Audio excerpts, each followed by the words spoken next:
በመጀመሪያ የሆነ ድምጽ ከረበሻችሁ በጣም ይቅርታ። የሆነ ቦታ ሆኜ ውጭ ላይ ነው ያለሁትና መኪና ምናምን ሊሄድ ይችላል። እንግዲህ ለጆሮአችሁ ቅድሚያ ይቅርታ ጠይቃለሁ። እንግዲህ ዛሬው ቪዲዮ በደንብ አድርጋችሁ ከመጀመሪያ እስከ መጨረሻ እንደተከታተላችሁት አልጠራጠርም።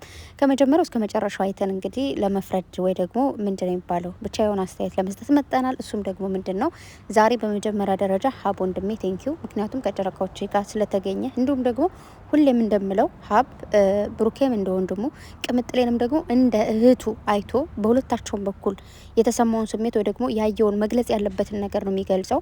ለብሩኬም ሆነ ለቅምጥሌ አዳላምና በዚህ ማንነትህ እጅግ በጣም ነው ማከብረህ፣ በጣም ነው መወደው። እውነት ለመናገር ከዚህ በፊትም ብዙ ነገሮች ተፈጥረው ግን ወንድሜ ስለሆነ ብሩኬ ብሎ አንድም ቀን ወደ ብሩኬ አዳልቶ አያውቅም። ሁለታቸውንም በሁለታቸው በኩል ቁሞ ነው ማለት በዚህኛው በኩል ያለውን ሁለታቸውንም አዳምጦ መፍረድ የሚፈልገውና ዛሬ አሳዘነኝ ሰዓት ላይ ማለት ነው። የኔ ጨቅጫቃዎች ጭጭጭጭ ምናምን ነገር ሲሉ እንዴ ለምን እኔን ጠራሽኝ ውላለ እስኪ ቀስ በሉ ምናምን ቢል በቃ የሚሰማው ነው ያጣውና ያው እንደምታውቁት ነው ጨረቃዎች ጭቅጭቅ ላይ ሲሆኑ ወይ ደግሞ እንደዚች አይነት ላይ ሲሆኑ መደማመጥ የምትባለውን ነገር አያውቋትም። ሁለታቸው በቃ እኔን የምናገረው አንተ ብትሰማ ስማ የራስ ጉዳይ፣ አንቺ ብትሰሚ ስም የራስሽ ጉዳይ አይነት ነገር ነውና ያው እንግዲህ ልጅነት ነው፣ ወጣትነት አለ፣ ፍቅሩ አለ፣ ስራው አለ። ስሜቱ እንዴት መሰላችሁ? አንዳንዴ የሆነ ፍቅር ላይ ስትሆኑ ይከብዳል። ወደ ስራ በደንብ ወደ ስራ ብቻ ማዘን በልም ይከብዳል፣ ወይ ደግሞ ወደ ፍቅር ብቻ መምጣትም ይከብዳል። ፍቅር ላይ ሆናችሁ እንደዚህ አይነት ስራዎች እንደውም በጣም አደንቃችኋለሁ። ባይዘዊ ማለት ነው። አቋርጣችሁ ራሱ በቃ ሶሪ ምናምን አለ ማለታችሁን እጅግ በጣም ነው ማደንቀው። እና እንግዲህ ቅምጥሌ ከመጀመሪያው ጀምራ በደንብ ያወራችሁ ነገር አለ። እሱን ነገር እኔ 100% እተማመንበታለሁኝ። ባይዘዊ ጠዋት ላይ ያወራው አልጨረስኩም። ሴትዮ ተኝታለች ብዬ ነበር ማውራት የጀመርኩት ጋይስ። ዛሬ አብራኝ ነው ያለችውና ሴሪ ማራት ትንሽ አሟታል እና ምንድነው ያን ምንድን መሰላችሁ የሰው ልጅ በህይወቱ በጣም ብዙ ከዚህ በፊትም ደጋግሜ ነግሬያችኋለሁ። ለማንም መናገር የሌለበት ሚስጥር አለ። ሚስጥር መናገር ማለት በዛ ሚስጥር አቁስሉኝ ማለት እንደሆነ ነግሬያችኋለሁ፣ አውርቻለሁ። ስለዚህ ነገር ብዙ መደጋገም አልፈልግም። ቅምጥል የተናገርሽው ነገር ትክክል ነሽ። ለማንም ቢሆን መናገር እንደሌለብሽ ነግርሻለሁ። ሶሪ ለማንኛውም ማለት ነው ቅምጥል እንዴት እንዳማረብሽ አጠቂ። ጸጉርሽ በጣም ነው የሚያምረው። ኬርሊ ነው የሚባለው በአረበኛ፣ በእኛ ምንድን ነው የሚባለው? እንደዛ ነው የሚባለው እንዴ? አላቅም። ብቻ ኬርሊው በጣም ያምርብሻል። በጣም ውብ ነሽ የኔ ቆንጆ። ካለባበስሽ ጋር በጣም ነው የሚሄደው። ቀሚሷ ደግሞ ስወዳት ታውቃላችሁ። ከአለባበስሽ ጋር ጸጉርሽ በጣም ነው የሚያምረው። በጣም ነው የደብሽ። ስለዚህ ያው መንገደኛ ማደለች ከመንገድ መታናግድ ጸጉሯን የተሰራችው አይቀምጥልኝ እና ለማንኛውም በጣም ነው ያማረብሽ የኔ ውብ። ብሩኬ እንደውም ሊሳሳት ነበር እኮ መጀመሪያ ላይ ስራ እንደነበር ረሳው፣ አቀፋት ምናምን ከዛ ቅምጥሌ እንደው እንዳይረሳው ብላ ነው ተሻለ ምናምን ብላ ወደ ሌላ መልኩ መንገድ የሄደችውና ያው ብሩኬም እንግዲህ እኔ በምሄደው መልኩ መንገድ እሄዳለሁ ምናምን እያለ ነው። ሌላ ሰዎች ደግሞ አንዳንድ ሰዎች ያልሆነ ነገር እንዲያስብ እያደረጋችሁ አላችሁ። ያን ነገር አያስብም። እውነት ለመናገር እናንተ ያላችሁትን መድገም አልፈልግም፣ ግን ደግሞ አያስበውም።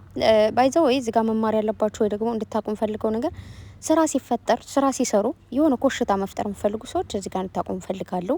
አይደለም እዚህ ጋር ቤተሰቦቻቸው ጋር ሆነው አዲስ አበባ ላይ ሆነው ብዙ ነገሮችን አልፈዋል። ባይዘው ወይ እዚህ ጋር ጋሽ ያሉ ሙሽ ያለች ሙሼ ጋር ተደዋውለን ነው ትናንት እኮ ብላለች። ትናንት ሙሼ ጋር ተደዋውለን ቤት ነው ስትለኝ ነው የመጣሁት። አያችሁ ብሩኬ ጋር ምንም አይነት ስራ ቅምጥሌና ብሩኬ ቢሰሩ ሙሽዬ ምንም ታውቃለች። ገባችሁ? ጋሽዬም ያውቃሉ። ስለዚህ በዚህ መሀል እየተፈጠረ ያለው ከቤተሰብ የወጣ ስራ አይደለም። ተግባባን? ቤተሰቦች እንኳን በደንብ አድርገው ያውቃሉና ከሄድኩበት መንገድ የመጣሁት እሱ ፔንት ሲሰራ ያው ማለት ሲፈልገኝ ነው ምናምን ብላለች ቅምጥሌ። ከሄድኩበት ቦታ እንኳን አልደረስኩም ነው ያለችው። ብሩኬ ደግሞ በቃ አንቺ ከህይወቴ ብትወጪ ወይ ደግሞ ስልክ ብትዘጊም ያው የሚቀረው ከህይወቴ ሊቀነስ የሚችለው አንቺ ነሽ የምትቀነሹና እንዲሁም ደግሞ እኔ ለምን እንዴት ለምን ሆነች ብዬ እጨነቃለሁ ብሏልና እሱ ልክ ነህ። ባይዘው እዚህ ጋር የሁለታቸውም ስህተት የለባቸውም። ትክክል ናቸው። ብሩኬም ትክክል ነው። ለምንድነው ትክክል ነው የምትይ ካላችሁኝ የሆነ የሚያፈቅራችሁ ሰው ቀርቶ ኖርማል ጓደኛ እንኳን የሆነ ቦታ ሲሄድ ለምንድነው ያልነገርከኝ ብለን እንከራከራለን አይደል? ያኔ ከሱ ለሱ ወይ ደግሞ ለሷ ካለም ፍቅር የተነሳ ካለም መውደድ የተነሳ ምን አለበት አንተም ታልፈውን ችግር ሁሉ አብሬ ብጋፈጥና አብሬ ባልፈው ምን አለበት ብትነግረኝ እኔ ማገዝም ብችል ባልችልም ምናምን ብለን ጓንላለን አይደለ? ነገር ግን ቢነግረንም ባይነግረንም ተመሳሳይ ነገር ነው ማለት። ቢነግረንም ወይ አብረን እንሄዳለን ወይ ደግሞ አይ አብሬ ልሄድ ስለማልችል ሂድ ነው የምንለው። ገባችሁ? ሳይነግረን ደግሞ ልክ እንደዚህ ለምን አልነገርከኝ ምናምን ብለን እንጫጫለን፣ ግን ዝም እንላለን ማለት ነው ከዛ በኋላ ሶ ቅምጥሌ ደግሞ የተናገረችው ነገር ምንድነው ወይ ደግሞ ምክንያቷ እዚህ ጋር የጀመርከው ነገር አለ። የጀመረው ነገር ምን ይሁን እግዚአብሔር ያው ከዚህ በፊትም ብዙ ነገሮች እያስተካከለ እንደሆነ ወይ ደግሞ እየጀመረ እንደሆነ ብሩኬ ተናግሯል።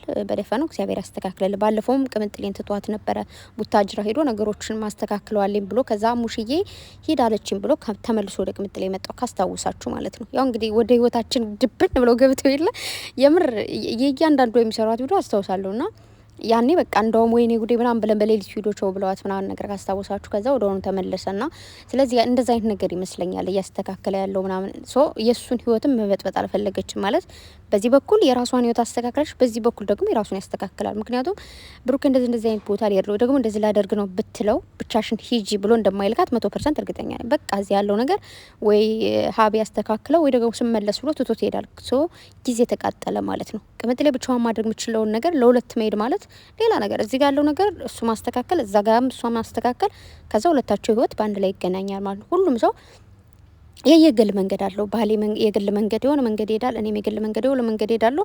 ከዛ የሆነ ጊዜ ደግሞ አንድ ላይ እንሆናለን። እዚህ ጋር ደግሞ ትዝ ያለኝ ነገር ባልና ሚስቶች ከአንድ ወንዝ ይቀዳል ብዬ ፖስት ባደረኩት ጭራሽ ሳይጋቡ ባልና ሚስቶች ሆኖ አልሽ ምናምን ብላችሁ የሚስቅ አሻንጉሊት ልካችኋል። እኔ ምለው ማለት ነው እና ቃቃ ጨዋታ እኮ አይደለም። እነዚህ ልጆች እኮ የ7 አመት ወይ ደግሞ የ5 አመት ህጻኖች አይደሉም። ትልልቅ ልጆች ናቸው። ማንም ሰው የትኛውም ሰው ድብቅ ስለሚሆን እንጂ ተደብቆ ተሽልክልካችሁ እስከ ትዳራችሁ ደብቃችሁ ስለምትቆዩ ነው እንጂ ማንም ሰው በፍቅር ቆይቶ ነው የሚጋባው። የድሮ ጊዜ ላይ አይደለንም ጋይስ። ስለዚህ ባልና ሚስቶች ናቸው። ገባችሁ? አሁን ላይ እጮኝነት ወይ ደግሞ ፍቅረኛሞች ይባላል። ሰው በኋላ ደግሞ ትዳር ላይ ይገባሉ። ስለዚህ ባልና ሚስቶች ናቸው። ተግባባን? ስለዚህ ሁለታቸውም የሚሄዱበት መንገድ አለ። ባንድ ደግሞ ሁለታቸውም የሆነ የራሳቸው መንገድ ሄደው በአንድ ላይ ተጋጭተው አንድ አይነት መንገድ ሆኖ ደግሞ ከፍ ያለ ደረጃ ላይ ይደርሰው እናያቸዋለን። የሚሆነውም እሱ ስለሆነ ስለዚህ ቅምጥሌ ለቡራ ያልተናገረችው አንደኛ በተለይ ካሜራ ፊት አይወራም። ባይዘወይ አይደለም ካሜራ ፊት ቀርቶ ከካሜራ ጀርባ እንኳን ለማንም ቢሆን መናገር የለባችሁም። ህይወታችሁን የሆነ የወጣ የወረደ ህይወት ካላችሁ ቢቀርስ ጌታ ነው ምላችሁ። አይደለም የሆነ መንገድ ስትሄዱ ያን ሰው ጥላችሁ ስትሄዱ ለእናንተም ለዛ ሰውን ፊልም ማያደርግ ከሆነ ለዛ ሰው በተነግሩትም ባትነግሩትም ምንም አይነት መፍትሄ ማይፈጠር ወይ ደግሞ ችግር ማይፈጠር ከሆነ አትናገሩ። ከዛ ቦታ ላይ ደርሳችሁ እዚህ ቦታ ላይ እንደዚህ በዚህ ምክንያት ደርሻለሁ ምናምን ብላችሁ ስትመለሱም ተመልሻለሁ ብላችሁ ማሳወቅ በቂ መንገድ ነው ማለት ነው። በተረፈ ብሩኬ ተረጋጋ። ምክንያቱም ቅምጥሌ ላንተ አስባ ነው የሆነ እኔ ከሄድኩበት መንገድ እሱን ይዞ ቢሄድ እሱ እዚጋ የጀመረው ነገር ይበላሻል ብላ አንተን ካለማስተጓጎል መቆጠብ ፈልጋ እንጂ ሌላ ነገር አስባ እንዳልሆነ አንተም ታውቀዋለህ፣ ሁላችሁም ታውቃላችሁ። ያው ብዙ ሰዎች ያልሆነ ነገር እያላችሁ ስለሆነ ማለት ነው። ስለዚህ ቅምጥሌም የሆነ መናገር ያለብሽ ነገር ካለ በስሱ ማለት ነው ለብሩኬ ብትነግሪው ማለት እሱም ከዚህ ነገር ከዚህ ስሜት እንዲወጣ ነገ ከነገ በኋላ ማለት እንዴት መሰላችሁ፣ ይሄ የትዳር ጓደኛው አይደል እንዴ? ለምንድን ነው እንደዚህ ሁሉን ነገር ማትነግረው? ለምን ተደብቀዋለች ምናምን ልትሉ ትችላላችሁ። ግን የሆነ ለትዳር ጓደኛም ሆነ ለማንም ሆነ እንዳልኳችሁ እስቲ ለእናታችሁ ብትነግሯት አንደኛ ማስጨነቅ ነው፣ ሁለተኛ ደግሞ ያ ሰው ከማይሆን መንገድ ይገባል። በተለይ አሁን ብሩኬ ወጣትነት አለበት ምናምን ምናልባት ቅምጥሌ የምትነግረው ነገር ወደ ሌላ መንገድ ሊወስደው የሚችል ከሆነ ሶ ለሱ ማስባ ነው ማለት ነው። ዝም ብለን አንዳንዴ በቀጥታ መንገድ ለምን አትናገርም፣ ለምን አዳምጥም ልንል ይችላል። ለምሳሌ አሁን ቅምጥሌ ለምን አትናገርም አልን አይደል?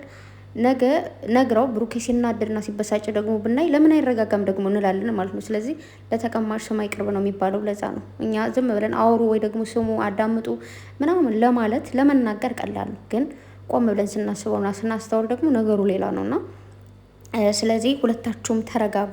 ያው እንዲቀጥል ፈልጋ ነው ቅምጥሌ እስከዚህ በኋላ ከዚህ ጋር መቆም አልፈልግም ወይ ደግሞ አልችልም ብላ መጨረሻ ላይ ተተሄደችው ማለት ነው እንጂ ሌላ ምንም የሚፈጠር ችግር የለም። እያሰባችሁ ያላችሁ አትሰቡ። ምክንያቱም ያሉት ከእናት ከአባቶቻቸው እጅ ነው። ሀብ ብቻ ይበቃቸዋል እነሱን ለማስተካከል። ምክንያቱም እንዲረጋጋ ብሩኬንም እያደረገው ነበረ ማለት በቃ አንተ እኔስ እያገዝኩ ያለሁት ነገር ስራ ሀዝ ቅምጥሌም አንተም እያገዝኩ ያለው ነገር አለ እሱ ነገር እንዲበላሽ ስላልፈለግኩ ነው ብላለች። እንግዲህ ሀብ ደግሞ አንተም ትክክልና አንቺም ትክክል ነሽ፣ አንቺም አትጪ አንተም አትጪ እያለ ነበርና ሁለታችሁም ካለመጫጫ መደማመጥ የሚባለው ነገር እንደሌላ ቃለው ማለት ይሄ ሪል ህይወት አይደለም። አሁን እየሰሩ ያሉት ነገር ወይ ደግሞ እያደረጉ ያሉት ነገር ስሬት ህይወት ላይ አይደለም። ስሬት ህይወት ላይማ ታውቋቸዋላችሁ። የኔ ጠንበለል፣ የኔ ሸበላ፣ የኔ ቅምጥል፣ የኔ ቅመም ሲባባሉ ማለት ነው ሲሞጋገሱ ታውቃላችሁ። ስለዚህ ኖርማል ነው። ይሄንን ጊዜ እንዲሁ አሳልፉት ዝም ብላችሁ ቪዲዮ በማየት በማበረታታት እንጂ ከዛ ውጭ ሌላ አይነት ነገር አትበሉ። ስለዚህ ተረጋጉ ነው ማለት የምችለው። ብሩኬም ደግሞ የሆነ ስልክ ለምን ምንድን ነው ዘጋሽ? ለምን ስልክ አትመልሽም? ለምን ስልክ እንደዚህ አትበይ ምናምን። በቃ ይሄ የስራው ባህሪ ነው፣ የወሬው ባህሪ ነው እንጂ ሌላ ነገር አይደለም። የሆነ ለምን እንደዚህ ትለዋለች፣ ለምን እንደዚህ ይላታል ምናምን እያላችሁ ደግሞ እናንተም ወደ ሌላ ሙድ ባትገቡ ደስ ይለኛል። ሀብ በድጋሚ ቴንኪ ወንድሜ። ሁሌም ቢሆን ብቻ አንተን ሳላደንቅ ማልፍበት መንገድ አይኖርም። ቅምጥሌ ጎበስ፣ የኔ ውድ የስራ ሰው፣ የኔ ቅምጥል፣ የኔ ጠንካራ ሴት፣ ቡራዬ፣ የኔ የዋህ ምስኪን እኮ ነው ቡራ ማርያምን። ጃኬቱ ቆለቀራን ሲያደርግማ ደግሞ ስማ የሆነ ሁሌ እንደዚህ አይነት ጭቅጭቅ ነገር ስትመጣ ታውቃላችሁ፣ ጃኬቱ ቶሎ ብሎ ነው የሚያወልቀውና ብቻ እንግዲህ እግዜር ይጠብቃችሁ፣ ከምቀኛ ከሸረኛ እሱ ይጠብቃችሁ። ክፍተት ያው በጣም መፍጠር እንደሌለባችሁ አውቃለሁ። ማለት ከካሜራ ጀርባ ያው እናንተ እንደምትገናኙ ስለማቅ ነው ይህንን የምለው። ምክንያቱም ከካሜራ ጀርባም ከካሜራ ፊትም እንደዚህ አይነት ጭቅጭቅ ካለ ከባድ እንደሆነ አውቃለሁ። ግን ያው ይህን የምለው ለጠላቶች ነው። የሆነ መንገድ የምትፈጥሩ የመሰላችሁ ማይሆን ነገር የምታደርጉ እነሱ ይህን ቪዲዮ ከለቀቁ በኋላ ቪዲዮ ከተቀረጸ በኋላ አብረው ናቸው። ገባችሁ? ቅምጥሌ ራሱ ብዙ አትርቅም። እዛ ነው ዞር ብላ እዛ ጋር ትጠብቀዋለች። በብሩኬ መኪና ነው የሚያደርሳት። ገባችሁ? ያ ነው ያለው ነገር እና እንትን አትበሉ። ቅምጥሌ እዛ ጋር ሂጄ ከዛ ለሙሽ ደውዬ በአጋጣሚ ካሜራ እየቀረጹ ነበረ ምናምን ሁሉ ነገር ሁሉም ናችሁ። የሆነ አሁን ክፍተት ትንሽ ክፍተት ተፈጥራለች እና ያልሆነ ነገር እንበል ብላችሁ ያልሆነ ነገር እናድርግ ብላችሁ አትሞክሩ። ድካሙ ቢላችሁ ነው፣ አትድከሙ። እነሱ መቼም ቢሆን አንድ ናቸው። ምንም ነገር ቢፈጠር አሁን ይሄ ነገር ካበቃ በኋላ ቅምጥሌ ለምን እንደዚህ ያላችኋት፣ ቡራን ለምን እንደዚህ ያላችኋት ተብላችሁ ራሱ ይናገሯችኋል። ይህንን አትርሱ እሺ። እና አደግዙ ከቀልባችሁ። በተረፈ ጨረቃዎች የመቻችሁ ሀብም ቴንክ በድጋሚ እወዳችኋለሁ። መልካም ጊዜ ሁላችሁ ባይ